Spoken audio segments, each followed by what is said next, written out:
terminando la temporada de mayordomos, pero el sábado que viene vamos a iniciar una temporada nueva que realmente va a ser de mucha bendición.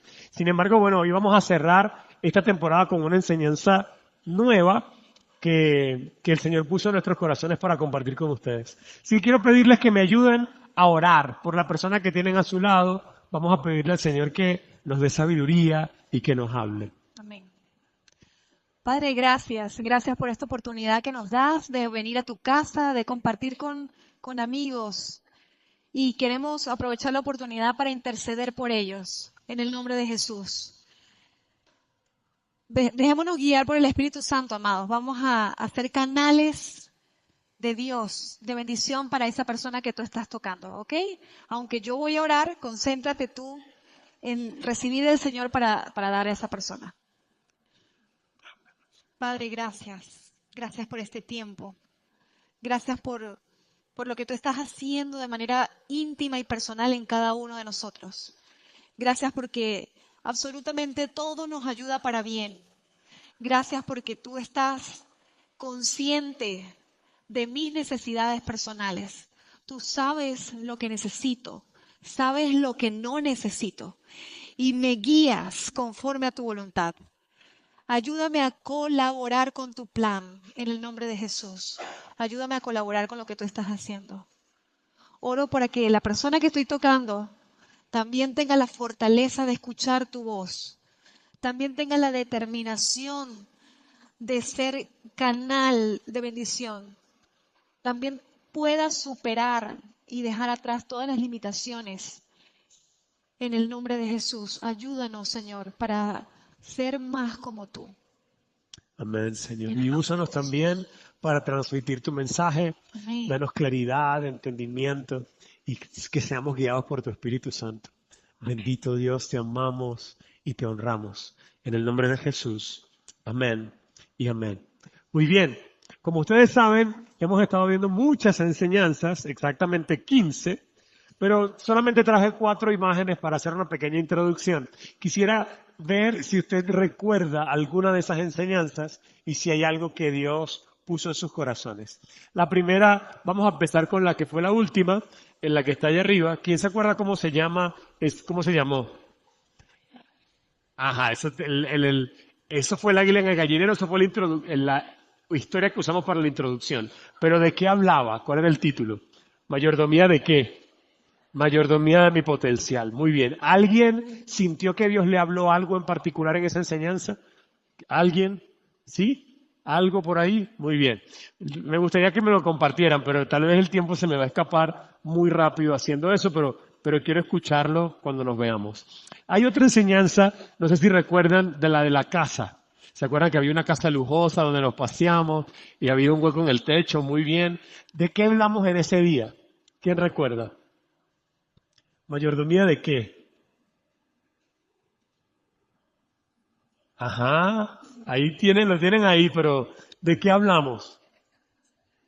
De dónde vemos, de qué ponemos, dónde ponemos nuestros ojos, de la visión. Era mayordomía de mi visión, a dónde dirigía lo que estaba viendo. A ver, lo del cheque de 10 millones de dólares, ¿quién se acuerda?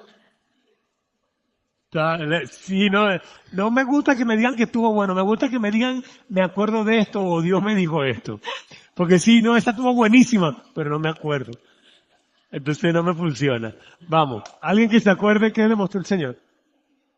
Ah, esta es la actitud. Hay gente que tiene ese cheque guardadito por ahí. ¿Ah? ¿Para qué guardar tanto? Hay que tenerlo como un seguro a veces. Y la última, esta que está aquí, donde está el hombre construyendo el muro, recuerden que la palabra del Señor declara sobre este hombre en particular que él lo hizo de una manera especial. Mayordomía de mi meó, de mi fuerza, de darle todo al Señor. Muy bien, lo recordamos. Y bueno, todo esto se cierra el día de hoy porque nos encanta cerrar, pero también vamos a abrir un proceso nuevo muy, muy hermoso. Y hoy vamos a compartir una enseñanza que tiene que ver con esto. Como hemos hablado, como dijo mi esposo, de muchas cosas que hemos querido de alguna manera desmenuzar para poder hacer más fácil, ¿no? Digerirlo de una manera más fácil y más contextual. Sin embargo, también es bueno recordar que a veces no necesitamos tanto, o sea, tanto división. Son demasiadas cosas que hay que recordar y a veces nuestra mente se satura. Así que es maravilloso poder concretar todo siempre en un punto central. Y eso es Jesucristo. Él es nuestro ejemplo a seguir en todas las cosas. Por eso queremos concluir esta temporada hablando de Jesús, el mayordomo fiel. Porque la verdad es que a mí, por ejemplo, me ayuda a saber que en medio de tantas cosas que uno debería aprender, todo se resume a mírame y sígueme a mí. Amén. Entonces es maravilloso poder, como les decía, sintetizar. Jesús es el equilibrio de todas las cosas, de todas las áreas. Y por eso queremos concluir hablando de algunas características que lo hicieron notorio en su rol como siervo, que además es maravilloso porque podemos aprender muchísimas cosas de lo que él hizo en este rol. Y de eso es lo que vamos a hablar esta temporada, Veamos cómo esta enseñanza. Listo, ok. Veamos cómo la palabra del Señor declara a Jesús como ese mayordomo fiel. Mira lo que dice Mateo 12:18. Miren a mi siervo, al que he elegido. Ayúdenme ahí con lo que está en verde. Dice, miren a mi siervo, lo que he elegido.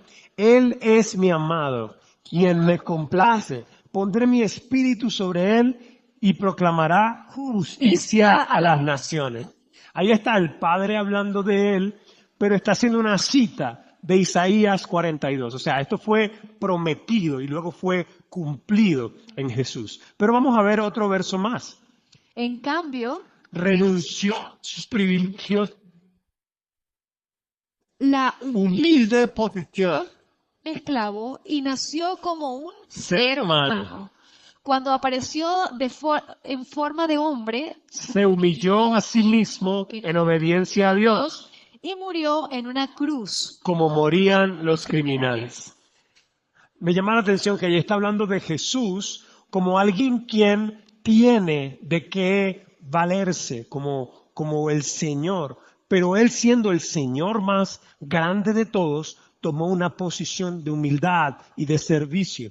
Veamos qué tuvo él como premio por haber tomado esa posición. Por lo tanto, Dios elevó al lugar del máximo honor y le dio el nombre que está por encima de todos los demás nombres. En este sentido se cumple perfectamente en Cristo eso de mayordomía. Él recibió algo de Dios, en este caso una misión, la completó con éxito y luego el Señor lo llamó para rendir sus cuentas y lo premió conforme a lo que ya le había prometido. Así que en este sentido, Cristo, como es el primero en resucitar, es el primero, el Hijo, el primero en todo, es el modelo de lo que Dios quiere hacer con nosotros. Él recibió una misión, recibió dones, Él los usó conforme a la visión que Dios le dio y luego Dios lo llamó a rendir cuenta y lo bendijo, lo premió, lo exaltó. Es lo mismo que Dios promete hacer con nosotros, por eso Jesús es el primero en todo y es nuestro modelo en este sentido. Un versículo más. Isaías 53:11 dice, cuando vea todo lo que se logró mediante su angustia, quedará satisfecho. Y a causa de lo que sufrió, Mi siervo justo, hará posible que muchos sean contados como justos, porque él cargará con todos los pecados de ellos. Qué maravilla que nada, o mejor dicho, todo lo que hacemos en el Señor tiene un propósito, tiene una recompensa. Incluso el sufrimiento, Yes. que me encanta que lo resaltan en este versículo, cuando Él vea lo que alcanzó, lo que logró, lo que obtuvo, entonces entenderá que todo lo que sufrió tenía un sentido y un propósito. Entonces, los siervos de alguna manera están expuestos a un padecer continuo porque es alguien que no siempre hace lo que quiere. Tiene una asignación, un propósito y tiene que rendir cuentas. Así que en la sociedad es de alguna manera mal visto porque es como si fuera una persona inferior que no tiene es como una especie de esclavitud moderna, vamos a hacerlo de una manera para mostrarlo. Sin embargo, en el Señor, la verdad es que tenemos un, un objetivo y una recompensa. Y aquí Jesús es maravilloso porque díganme ustedes si no somos o hemos sido beneficiados de eso que Él logró. Amén. Gracias a lo que Él hizo, nosotros podemos tener acceso. Antes estábamos totalmente apartados y muertos y confundidos y sin salvación. Pero es tan hermoso tener al Señor. No sé cuántos de ustedes, pero yo, por ejemplo, en algunos momentos de mi vida yo decía, Señor, qué increíble, gracias a Dios que te tengo. Porque tenerlo a Él es la garantía de una posibilidad de vida, de felicidad, o sea, es impresionante. La verdad es que no sé cómo hace la gente sin Dios. No sé. ¿No te acuerdas? No me acuerdo, lo olvidé. Me acostumbré tanto que yo digo, es imposible. Si el Señor es la motivación, la fuerza, la garantía, o sea, todo lo que Él me ofrece es lo que nos hace posible vivir. Entonces, valió la pena. Así es, y en este sentido, fíjate lo que Dios le dice a él, porque a veces nos preocupamos, ¿será que el sacrificio y todo lo que sufrió tiene sentido? Y dice que cuando él vea todo lo que ha logrado, levanta tus manos ahí, tú eres parte de lo que ha logrado. ¿Sí me explico? O sea, que tú estés aquí, que tú estés escuchando su palabra, que tú recibas, tú eres parte de lo que él ha logrado. Sí. Y eso es glorioso. Entonces él te mira, dale un aplauso al Señor. Dale un aplauso al Señor. Tu vida transformada es parte de lo que Él ha logrado. Y fíjate lo que dice, y cuando Él lo vea, quedará satisfecho. Oh, ¡Wow! qué bello, Es Señor, gracias. realmente maravilloso eso. Y es de cierta manera revelador, pero también es como que enternece el corazón, ¿no es cierto? O sea, Él está satisfecho con lo que ha logrado. Es maravilloso. Pero también nos da esperanza, como decía Dulce, de que cuando pasemos por sufrimientos sirviendo al Señor, esos sufrimientos también van a cobrar sentido.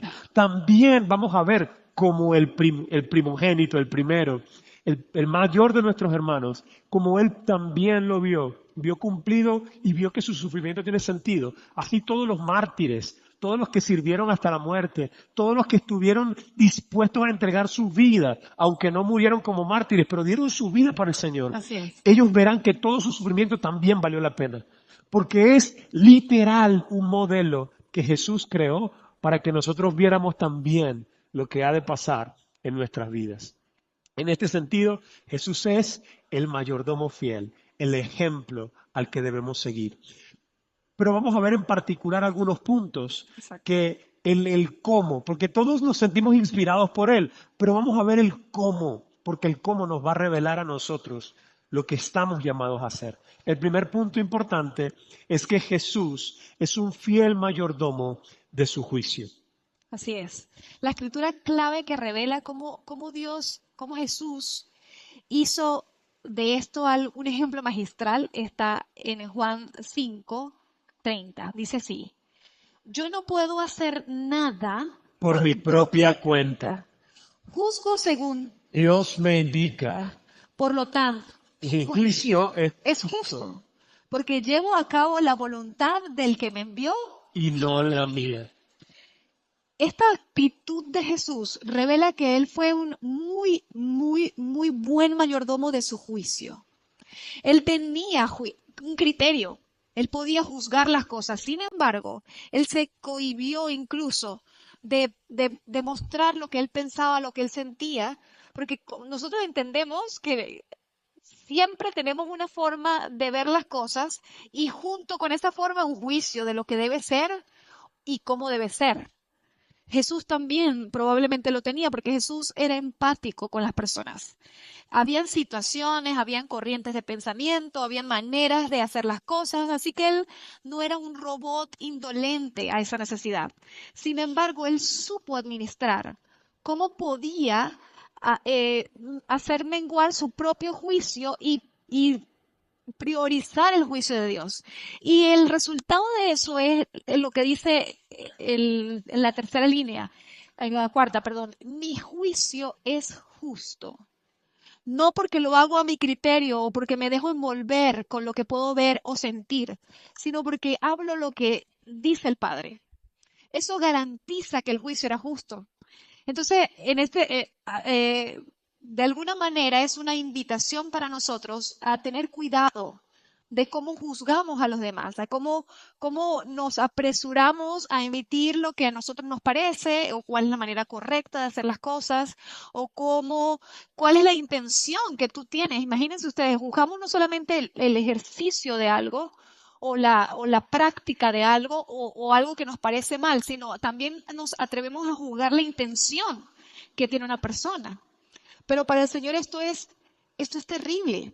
Y es tan importante para Dios que lo condicionó, lo explicábamos en el servicio anterior, lo condicionó a un principio bíblico que estamos obligados a cumplir. Y la Biblia enseña que con la medida que tú enjuicias a otros o juzgas a otros, con esa misma medida serás juzgado tú. Porque es que era necesario que nosotros comprendiéramos que es importante tener mucho cuidado. Es natural para el ser humano juzgar las cosas, pero también tenemos que tener presente que así como tú juzgas a otros, a ti te van a juzgar. Entonces, seamos cada vez más como Jesús. Tratemos de limitar nuestras propias maneras de ver las cosas y escuchemos más a Dios. La forma práctica en que Jesús pudo llevar esto a cabo fue de alguna manera, con esa disciplina que él tenía de intimidad con Dios. Porque precisamente para juzgar una situación y hablar de parte de Dios, él tenía que primero escuchar qué era lo que Dios tenía que decir. Así que él tenía una rígida disciplina de intimidad con Dios. Y eso es lo que garantizaba que él tuviera algo que decir en todo momento, porque se había asegurado de recibir de Dios lo necesario para luego hablar conforme a lo que Dios estaba diciendo. Entonces, la manera de lograrlos, amados, es esa. Tienes que llenarte del Señor, tienes que tener una disciplina inquebrantable con la palabra de Dios, con tu tiempo a solas con Dios, para que puedas nivelar lo que tú piensas y de alguna manera priorizar lo que Dios piensa. Así es. Otra cosa que es importante recordar en este punto es que nosotros tenemos prejuicios. ¿Cuántos tienen prejuicios? Todos tenemos prejuicios de una u otra manera y lo que vemos al final del asunto psicológicamente no es la realidad, sino es a través de nuestros prejuicios. Ya hay gente que tiene prejuicios con los negros, con los blancos, con los chavistas, con los opositores, con los magallaneros. Yo tengo prejuicios con los magallaneros, con la gente del Barcelona y así, ¿no? Varias cosas. Entonces, en este sentido, uno tiene sus prejuicios de antemano y en función de lo que pasa, uno ya ha ejecutado su juicio contaminado con su prejuicio. Entonces, en este sentido, una de las cosas que necesitamos hacer para poder juzgar las cosas más como el Señor y no como nosotros, es no apresurarnos. Exacto. Es detenernos, orar. Y decir, Señor, ¿cómo tú ves esto? ¿Cómo tú estás viendo estas cosas? Porque somos muy rápidos para juzgar, pero en esa rapidez se van nuestros prejuicios. Y eso justamente en el contexto del texto es lo que le estaba pasando a los fariseos. Los fariseos estaban juzgando a Jesús, estaban juzgando a sus discípulos, sin antes detenerse a preguntarse, ¿cómo lo ve Dios? ¿Qué es lo que Dios está viendo? Y nosotros juzgamos a los de otras religiones, a los católicos, al otro, pero ya va. ¿Cómo lo ve Dios? ¿Cómo el Señor lo está mirando? Eso cambia mucho y por eso tanto escuchar a Dios como no apresurarse es vitalmente importante para no juzgar con nuestro propio juicio. Porque como bien dice la palabra, con la misma medida que medimos, seremos medidos. Entonces, ¿cómo queremos medir a los demás? Normalmente medimos a los demás por la ley, pero queremos que a nosotros nos midan por la misericordia. Mira, gracias. Señor, gracia para mí, juicio para él. Pero no funciona así. Si yo ejecuto juicio sobre los demás, es lo mismo que se me ejecutará a mí. Así que debemos pedirle al Señor misericordia. Podemos orar aún por ese, o por aquel, o por el otro, pidiéndole al Señor que lo bendiga. Y la bendición no es bendícelo la maldad que está haciendo. La oración es bendice Atráelo. trayéndolo hacia ti, que te conozca, que se arrepienta. Bendecimos para que también seamos bendecidos. En este sentido, te tengo que preguntar. Vamos a la pregunta de una vez para avanzar el tiempo. Cuando ves algo, agarras el teclado y empiezas a teclear los comentarios de otro, maldiciéndolo y mandándolo para no sé dónde. O estás diciendo, Señor, bendice a esta persona, ayúdalo a entender. Padre, ayúdalo a que se arrepienta. Porque ese juicio es mucho más sobre, no sobre la persona en maldición, sino sobre lo que está haciendo que está mal fuera de la palabra y sobre la persona en bendición para que se arrepienta y vuelva a Dios. ¿Se entiende? Muy bien. Si hacemos así, actuamos más como Jesús. El segundo punto es Jesús fue un fiel mayordomo de su trabajo. Y usted dirá, ¿cómo es eso? Bueno, él estaba haciendo lo que Dios le llamó a hacer, ¿sabe? Estaba sanando enfermos, haciendo todo lo que la palabra declaraba que él debía hacer. Y mientras lo hacía, salieron los fariseos otra vez a juzgar lo que estaba haciendo. Tú no deberías hacer eso porque estamos en sábado. Y él comenzó a responderle, pero vamos a ir puntualmente a su respuesta y me encanta lo que dice Juan 5:17. Dice, pero Jesús le respondió, mi Padre siempre trabaja y yo también. Entonces, uno diría, ay, entonces no puedo descansar. No, sí, descansa. No te estamos llamando a no descansar, estamos llamando a descansar, pero si estás en tu día de descanso y te pasa como a mí, que en mi edificio hay mucha gente mayor y hay una señora con unas bolsas así sufriendo, subiendo las escaleras, no señora, vea cómo hace que estoy en mi día de descanso. No, yo debo ayudar a la señora porque Dios me llamó a hacer lo bueno. ¿Me explico? Si necesitan un consejo, si necesitan una ayuda, yo debo estar dispuesto a hacer el bien. Ahora, hay momentos en los que debo juzgar y le pregunto, Señor, ¿voy? Porque hay gente que dice, me estoy muriendo. Y salimos corriendo, mandamos una ambulancia, una cosa, y cuando llegamos, no era así. Entonces uno dice, bueno, hay momentos en que uno tiene que salir corriendo, hay momentos que uno tiene que preguntar, Señor, ¿qué quieres hacer? Exacto. Espera hasta mañana y mañana hablamos. O hablamos el jueves, pide una cita. Dependiendo del caso. ¿Me explico? Pero no podemos salir corriendo a hacer cualquier cosa, ni tampoco podemos negarnos porque estamos hoy de descanso. No, hagamos el bien siempre que esté a nuestro alcance y seamos guiados por el Señor para que sepamos lo que Él quiere que hagamos y donde Él no quiere que hagamos, porque realmente trabajar y hacer las cosas para Dios es difícil en nuestra propia cuenta, por nuestra propia sabiduría, en nuestro propio entendimiento. No se puede, hermanos. Necesitamos humillarnos y decir, Señor, ¿qué quieres que haga? En este sentido, podemos hacer el trabajo y cualquier trabajo que podamos hacer, aunque parezca secular, está elevado a sagrado cuando lo hacemos para el Señor. El Señor dice, hagan todo como para el Señor.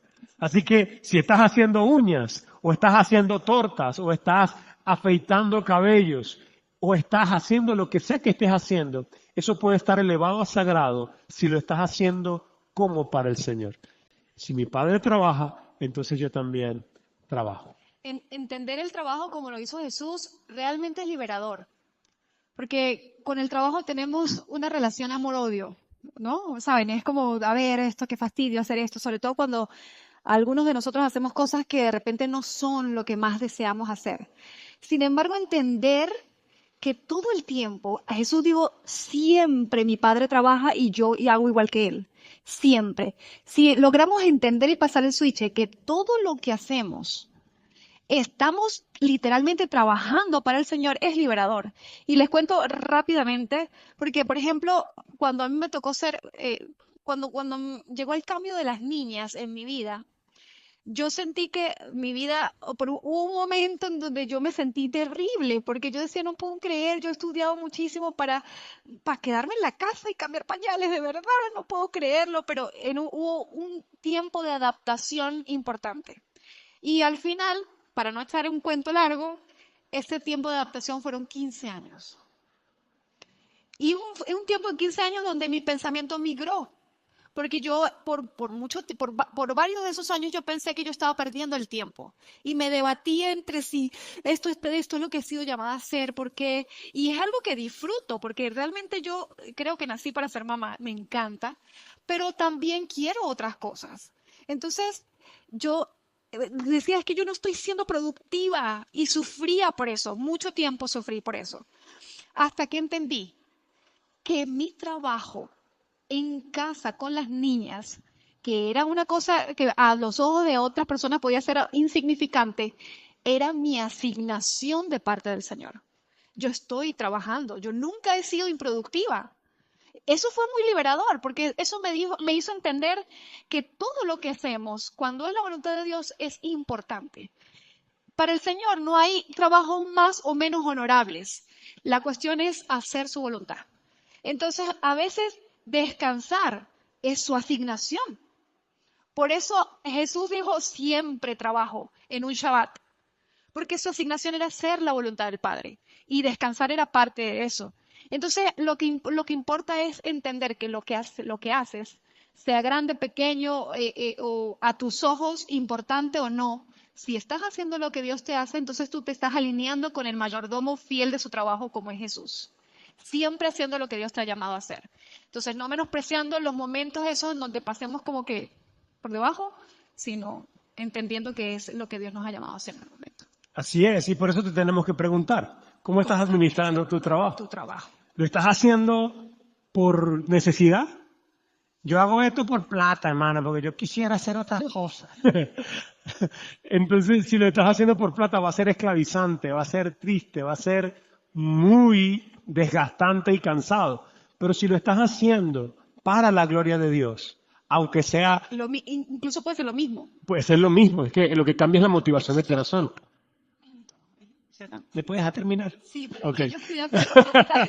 Entonces, terminando, Estoy de acuerdo con lo que tú estás diciendo. terminando la idea, el punto es que lo que cambia es el corazón con el que hago el trabajo, no el trabajo necesariamente. Cambia todo el cómo lo estoy haciendo y para qué lo estoy haciendo. Yo puedo estar trabajando en un banco con un corazón de huérfano y decir, estoy aquí porque si no hago esto, no vivo.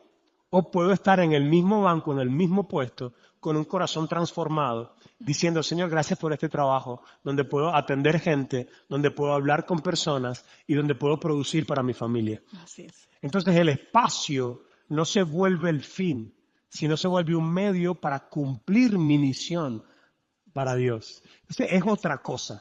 ¿Me explico? Vamos entonces al siguiente punto. Son solo 5. Jesús, fiel mayordomo de su doctrina. Juan 7:15 dice así. Entonces Jesús les dijo, mi mensaje No es mío.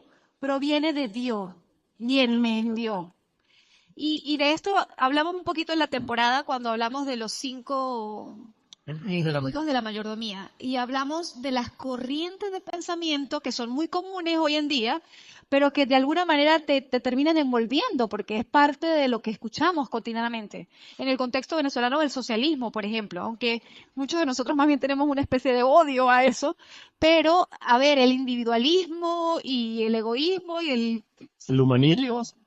El humanismo. el humanismo, El capitalismo. el capitalismo. En esencia, corrientes de pensamiento que son formas en que las personas interpretan las cosas y luego definen una teoría de cómo debería ser. Y una vez que se logra esa teoría, entonces se quiere inculcar ese pensamiento a todo el mundo. Sin embargo, Jesús supo sortear eso, porque eso no es nuevo, amados. Nosotros lo estamos viviendo y de alguna manera estamos afectados porque ahora se masificó la comunicación. Pero siempre ha sido así. En la historia del hombre, el hombre siempre ha tratado de entender lo que pasa y luego crear una forma de cómo mejorarlo según su perspectiva.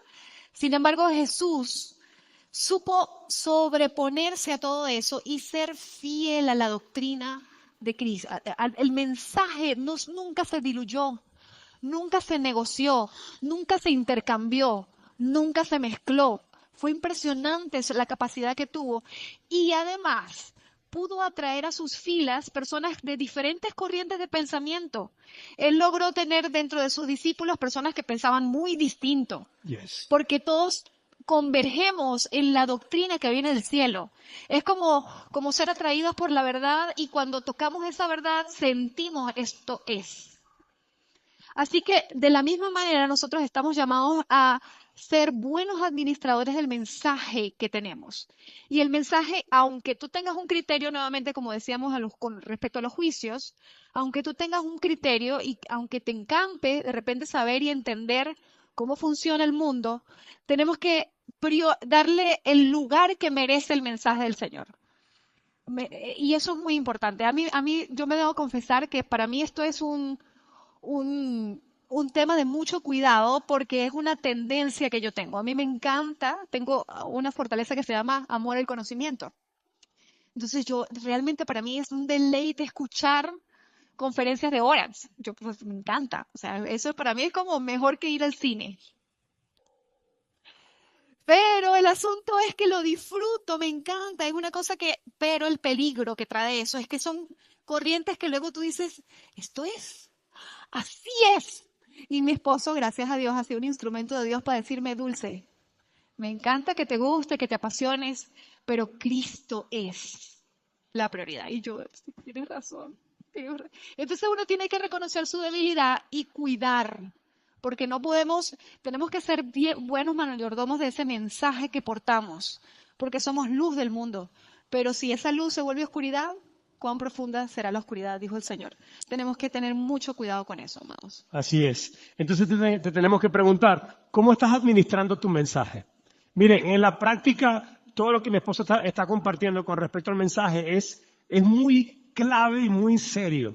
Porque cuando a veces hacemos algún tipo de terapia y nos funciona, entonces queremos levantar la bandera de la terapia. La terapia tiene que ir para la terapia, tiene que hacer la terapia. Esa es la manera. Así como que, pero espérate. O cuando empezamos a adelgazar, porque probamos ese polvo que venden por ahí que se ha vuelto tendencia, ¿no? Entonces lo probamos y ahora, mira, tienes que probarlo. Y digo, caramba, si nosotros predicáramos a Cristo así, sería otra historia. Es increíble cómo nos apasionamos, es impresionante. Nos cautiva el corazón cualquier viento de doctrina, cualquier otra cosa, nos roba el lugar que Cristo debería tener y salimos como locos a proclamar otro mensaje. Nosotros tenemos el mensaje más precioso del universo y cuando lo vivimos, lo masticamos, lo practicamos, vemos que es increíble. No necesitamos otra cosa más. Y no podemos andar por ahí proclamando otra cosa, otro viento de doctrina, otro tipo de enseñanza. Tenemos que enseñar a Cristo y su palabra. Eso fue lo que fuimos llamados a hacer. Pues tenemos que tener mucho cuidado de cómo administras tu mensaje. No dejes que tu pasión sea robada por cualquier otra cosa. Levanta a Cristo constantemente. Y su palabra dice que Él honra a los que le honran.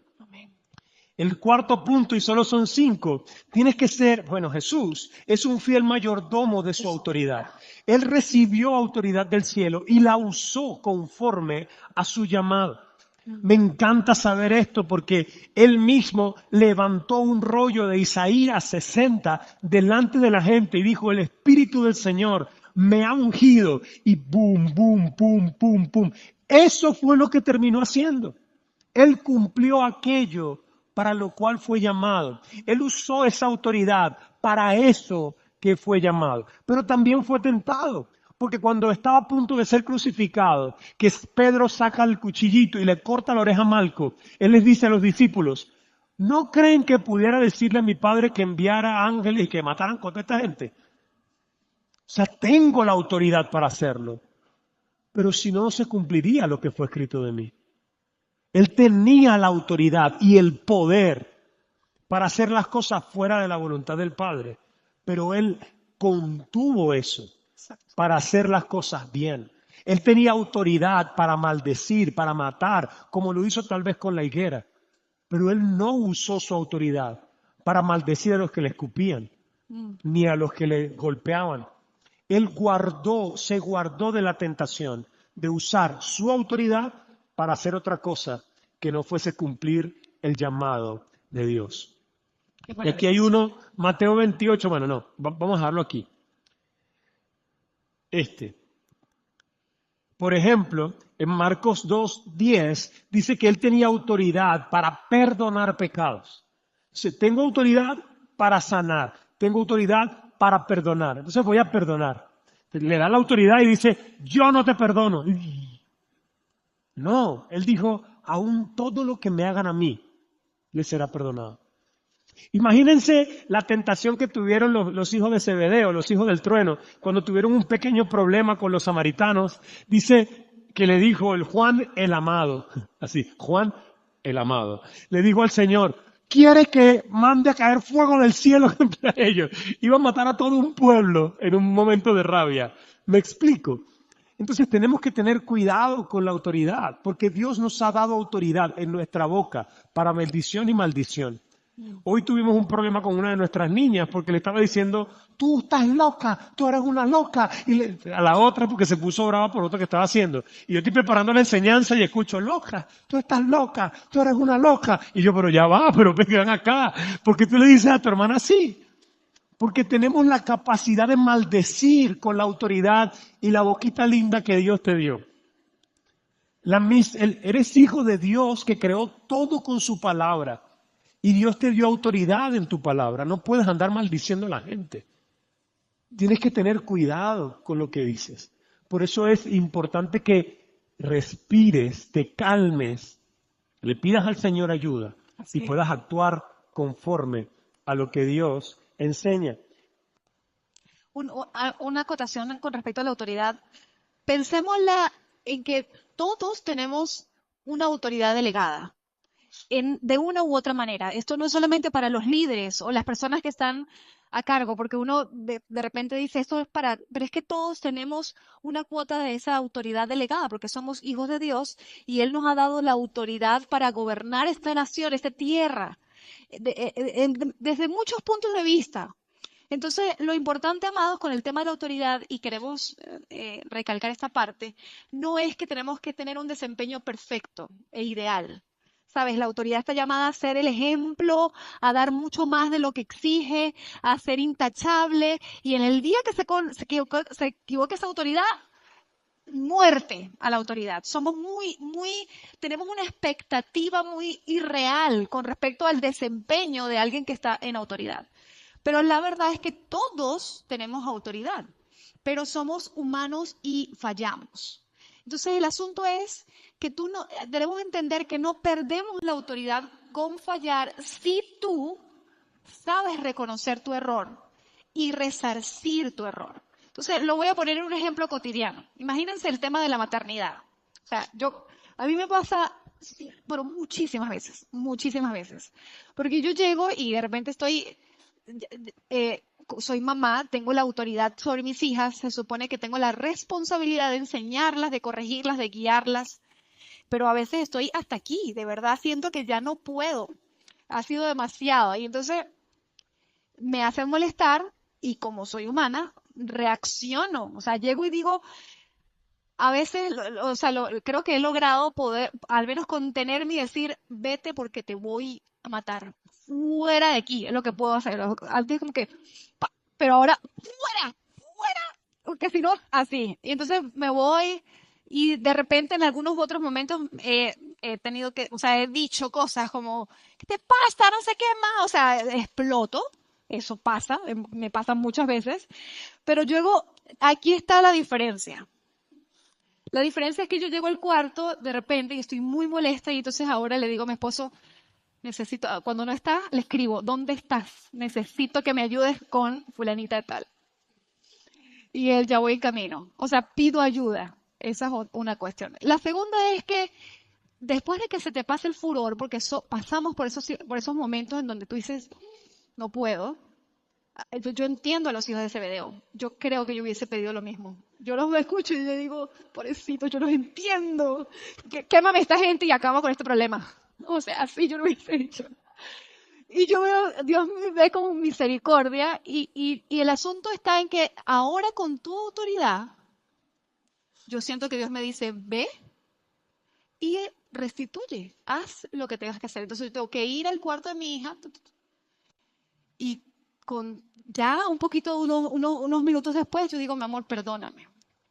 Estoy todavía molesta, pero yo necesito que sepas que yo te amo y además reconozco que me equivoqué en esto. Perdóname porque esto no lo manejé, no debí haberte dicho esto. O sea, eso es, lejos de hacerte perder la autoridad, te da mayor autoridad. Entonces el asunto no es, con la autoridad no es como que tiene que ser perfecto, no, nos equivocamos, pero podemos restituir, no es que podemos, es que debemos restituir y debemos corregir. Entonces eso es importantísimo, amados. Jesús no se equivocó, Él fue perfecto, gracias a Dios. Nosotros tenemos la oportunidad y Él nos la da de poder con esa autoridad corregir los errores, corregirlos a tiempo. Así Qué es. terrible es, por ejemplo, perdonan, pero, o sea, es horrible que yo conozco muchas personas que de repente tienen muchas faltas de perdón con sus padres y en toda su vida él dice, ¿y tú puedes creer que él jamás ha pedido perdón o ha reconocido que me hizo esto? Amados, no se puede decir eso de nosotros como padres. Ustedes que sean padres que saben reconocer, que sean, escúchenlos. Ellos tienen una perspectiva distinta, pero nada se te quita, no te quitan la autoridad cuando tú escuchas y puedes reconocer. Eso te da mayor autoridad. Es importante comprender que fuimos enseñados para aparentar o para merecer una autoridad humana en función de mérito, logro y desempeño. Y eso no es de Dios. Ninguno de los que podemos tener cierta autoridad de Dios nos la merecemos. Él nos las dio por gracia.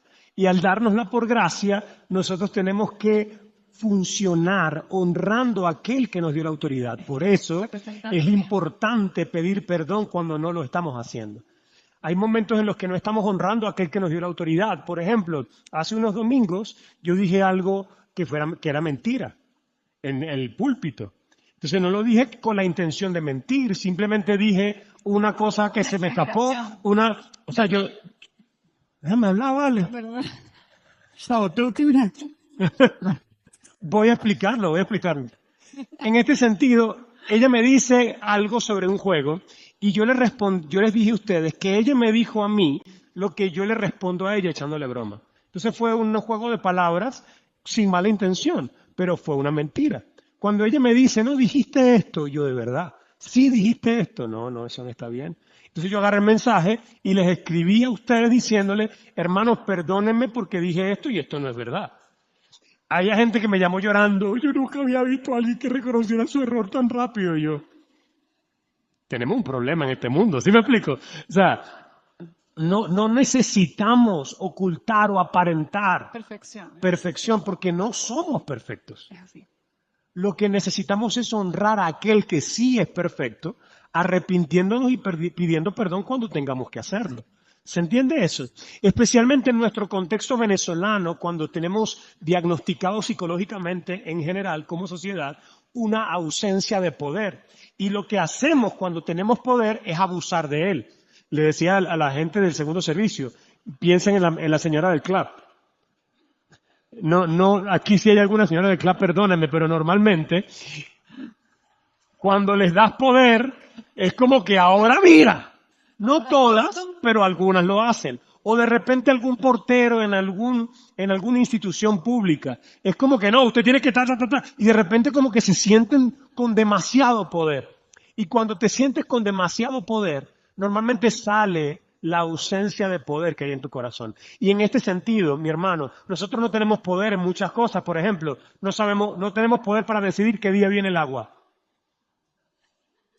No tenemos poder para decidir a qué lugar vas a ir a atenderte. Tú te toca ir al que puedas. Entonces, como no tienes poder para muchas cosas, cuando te dan poder, abusas del poder. Es una tendencia humana. En este sentido, como hijos de Dios, tenemos que tener cuidado de usar la autoridad que Dios nos da en el ambiente natural y en el sobrenatural para lo que Dios nos llamó a usar esa autoridad. ¿Se entiende eso? Así es. Muy bien. Último punto. Jesús es un fiel mayordomo de su misión. Juan 20 dice así, Una vez más les dijo, la paz sea con ustedes. Como el Padre me envió a mí, así yo los envío a ustedes. entonces sopló sobre ellos y les dijo, Reciban al Espíritu Santo.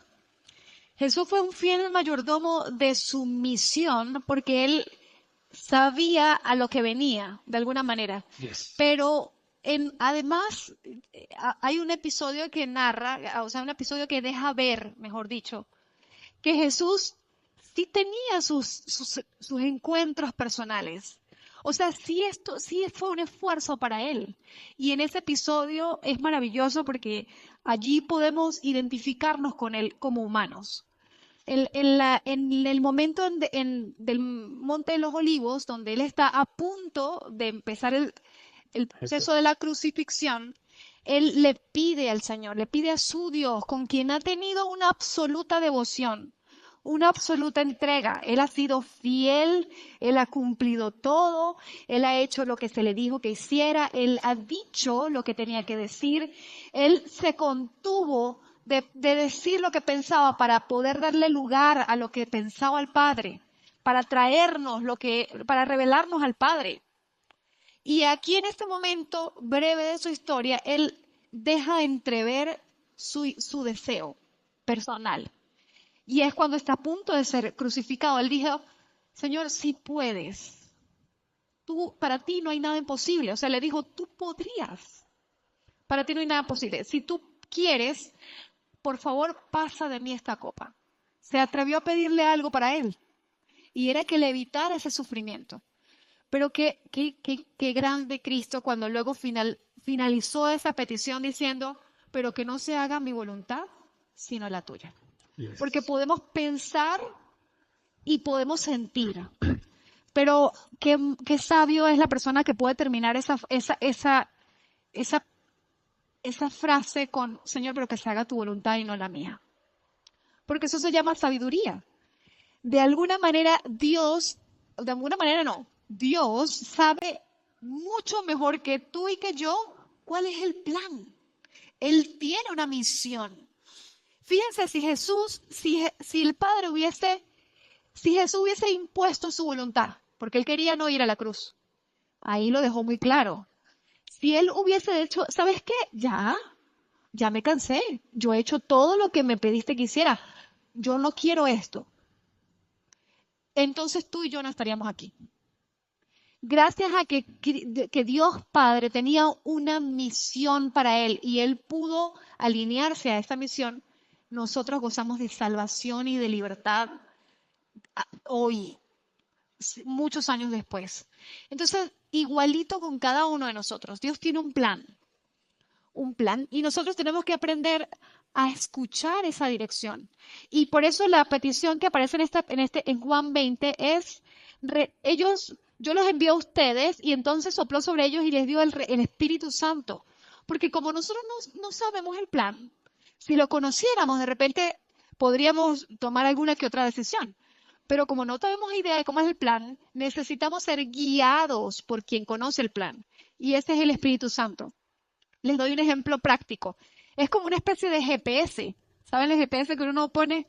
El año pasado mi esposo y yo fuimos a Corea y fue una experiencia muy linda, pero de las cosas que me llamó la atención es que era terrible no entender nada, porque los anuncios en otros países, por ejemplo de inglés, tú más o menos ahí tú medio interpretas lo que te puede decir un anuncio, pero en coreano ni idea. Y eso que yo soy fan de las series coreanas, pero ni hola, sé decir, nada.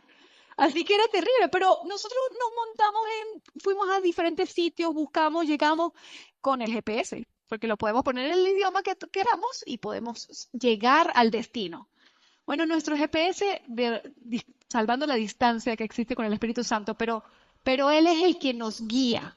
Él es la garantía de que nosotros podamos seguir el plan de Dios, nuestra misión, que de alguna manera ya está explícita en Mateo 28. Así es. Y esto también fue parte de la misión, una de las cosas importantes de la misión de Jesús, es que él sabía que aunque él culminó y dijo consumado desde la cruz y resucitó y habló con los discípulos, él sabía que su misión no terminaba con su vida, sino que él plantaba la semilla, como él mismo dijo, un grano de trigo cayó a tierra, murió y después llevó mucho fruto.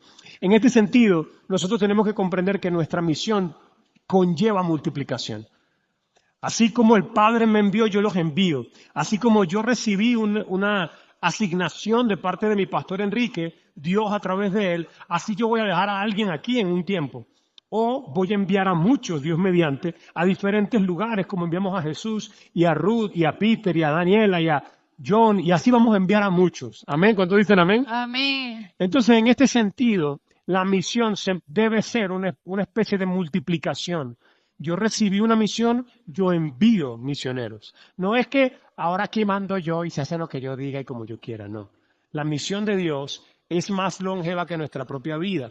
Por tanto, tiene que haber multiplicación y envío, recepción y envío, recepción y envío. No puedo hacerme el dueño de, sino que yo identifico a aquellos que Dios ha llamado, los capacito, como dice la palabra en Mateo 28, hacemos discípulos, los bautizamos en el nombre del Padre, y del Espíritu Santo, los enseñamos a obedecer todo lo que Dios ha mandado y los enviamos a servir conforme a la voluntad de Dios. Amén. Así que es importante.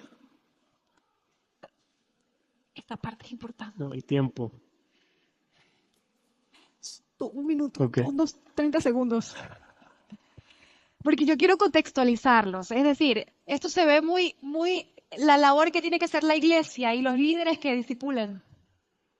Ajá. ¿Eso es? No voy por allá. Ah, bueno. Entonces tengo un minuto más. No, medio minuto más. Dale. Ok. Esta misión, amados, no es solamente de la iglesia. Es una misión que trasciende todas tus áreas. Yes. Todos tus roles, porque está muy claro en Mateo 28 cuando Jesús dice, hagan discípulos enseñándolos a obedecer lo que yo les he mandado. Y lo que Jesús nos ha mandado es a decir la verdad, a ser honestos, a ser justos, a aprender a perdonar, por ejemplo, a poner el bien de otro por encima del tuyo, a que es mejor dar que recibir. Todas son enseñanzas que se aplican a todas las personas en todos sus roles. Entonces, es lo que tú como mamá tienes que hacer discípulos de tus hijos, como vecina, como miembro de una comunidad. Tienes que modelar eso y enseñar. Entonces, no es solamente el rol de la iglesia creando pastores para plantar iglesias. Esto nos atañe a todos. Es la gran comisión que nos une y que Dios está usando con el don que Dios te dio. Entonces, si eres un comerciante y te gusta rodearte de, por ejemplo, de intercambios con otras personas, allí tú estás llamado a enseñarles a obedecer lo que Cristo obedeció. Debería ser un modelo de honestidad, por ejemplo, un modelo de hacer las cosas bien. En donde sea que tú trabajes o a donde estés llamado, tú estás llamado a cumplir esa misión. Entonces, eso es muy importante para poderlo Así es. aplicar a nuestra vida. No solamente yo como pastor, porque yo no era pastor hace unos años, estamos hablando de cualquiera de nosotros. Sea lo que sea que hagas, Adrián que está allá en la computadora, él debería estar levantando a otros que hagan eso. Y en medida que él hace eso, Dios lo mueve a otro lugar, conforme a la asignación que Dios tiene para él. Así como mi hermano Oscar, así cada uno de nosotros. Más allá del rol que pueda cumplir dentro de la iglesia, Dios nos llamó a aplicar sus principios y enseñar a otros a aplicarlos en cualquier esfera de la vida, y eso también es hacer discípulos. Ahora, nosotros no queremos solamente que tú te quedes con la idea de que Jesús es el mayordomo fiel, Jesús es increíble y lo adoramos por eso. ¿Cuántos adoran al Señor por todo lo que Él ha hecho? Señor, te adoramos, te bendecimos, de verdad tú eres increíble, hiciste cosas supernaturales, sobrenaturales, y te amamos, Señor, por eso. Pero también el Señor nos está llamando no solamente a ver a Jesús como el mayordomo fiel, sino a ver a Jesús como un ejemplo al que imitar. Él nos está llamando diciendo, mira, el que comenzó la buena obra en ustedes tiene el poder para perfeccionarla. Él quiere llevarte a ti a vivir como Jesús. Su palabra dice que mayores cosas haríamos, porque Él iría al Padre y enviaría al Espíritu Santo. En este sentido, mis hermanos, no queremos que se queden con la idea, impresionante Jesús. Bueno, pero ese era Él. No, Dios te llama a ti a amar como Jesús, a vivir como Jesús, a perdonar como Jesús, a creer como Jesús. Te llama a ti a ser un buen mayordomo para que tú puedas vivir ese patrón. Me llama la atención que Pablo decía, aunque sea poquito, yo quiero sufrir porque es parte de mi camino en Cristo. Tenemos que entender que Él es nuestro ejemplo a seguir. Y en este sentido nos tocará de una u otra forma padecer en este mundo, de una u otra manera. Algunos padecen por una cosa, otros padecen por otra. Pero Dios quiere mostrarte que su promesa no es que nunca pasarás por sufrimiento. Su promesa es, yo estaré contigo atravesando ese sufrimiento. Y te aseguro que Cristo será formado en ti mientras pasas ese tiempo. Su promesa es ver a Cristo en ti. Y que en su momento, cuando Él venga a pedirte cuentas, y tú puedas decir, esto es lo que hice para ti.